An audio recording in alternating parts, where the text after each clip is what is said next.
Assalamualaikum warahmatullahi wabarakatuh. Apa kabarnya hari ini anak-anak? Semoga kita masih diberikan kesehatan dan keberkahan dari Allah, serta selalu semangat dalam belajar. Hari ini kita akan melanjutkan materi asam basa mengenai sifat larutan asam dan basa. Selamat belajar. Sifat larutan asam dan basa. Sifat asam.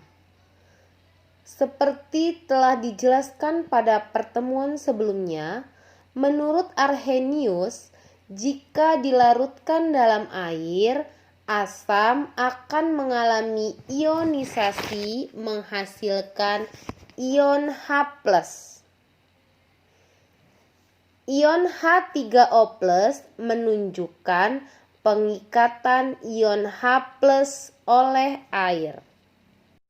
Asam dikelompokkan berdasarkan jumlah ion H+ yang dilepaskan. Yang pertama ada asam monoprotik. Mono itu artinya satu, berarti dia melepaskan satu ion H+. Contohnya pada HCl, reaksi ionisasinya menjadi H+ plus Cl-.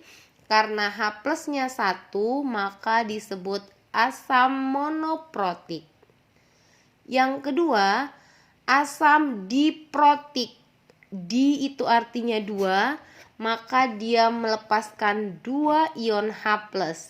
Contohnya pada H2SO4 yang bereaksi menjadi 2H+ plus SO4 2-. Karena H+-nya ada 2, maka dia disebut asam diprotik. Yang ketiga, asam triprotik. Tri artinya 3, maka dia melepaskan 3 ion H+. Contohnya pada reaksi H3PO4, reaksi ionisasinya menjadi 3H+ plus PO4 3-. Karena H+-nya ada 3, maka dia disebut asam tripotik.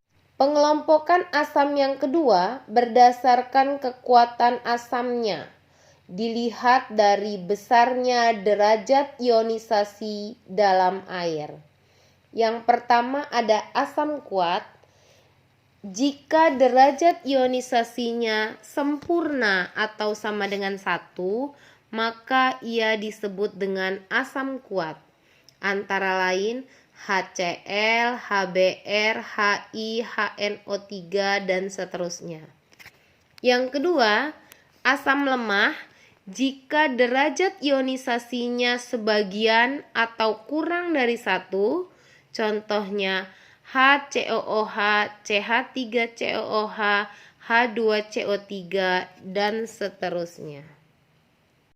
Contoh asam dalam kehidupan sehari-hari itu adalah asam cuka, aki, dan asam askorbat. Itu vitamin C yang terdapat dalam buah-buahan. Sifat basa. Menurut Arrhenius, jika dilarutkan dalam air, basa akan terionisasi menghasilkan ion OH-. Reaksi ionisasi secara umum dapat ditulis LOH menjadi L plus XOH-. Basa juga dikelompokkan berdasarkan ion OH- yang dilepaskan. Yang pertama ada basa monohidroksi.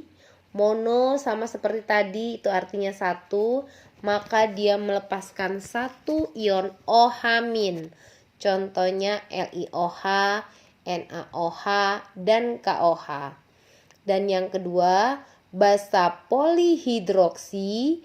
Poli itu banyak, maka lebih dari 1, dia melepaskan lebih dari 1 ion OH-.